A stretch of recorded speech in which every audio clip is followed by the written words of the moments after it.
करते हैं आरिफ वाला का, जहां पर शफकत सुखेरा की रिपोर्ट के मुताबिक पुलिस ने बड़ी कार्रवाई करते हुए खतरनाक डकैत गैंग माजूर सरगना समेत गिरफ्तार कर लिया। गिरफ्तार मुलजिमों से भारी असलहा और गोलियां बरामद करके मुकदमा दर्ज कर लिया गया।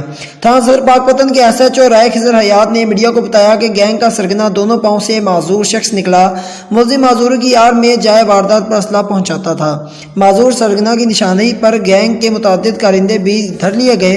गिरफ्तार गैंग हवेली लखा बैंक डकैती समेत शहर में होने वाली कई बड़ी वारदातों में मुलविस है। SHO ने कहा कि पुलिस को बैनुल अज़लाई डकैत गैंग के 2 मजीद खतरनाक डाकुओं की तलाश भी जारी है।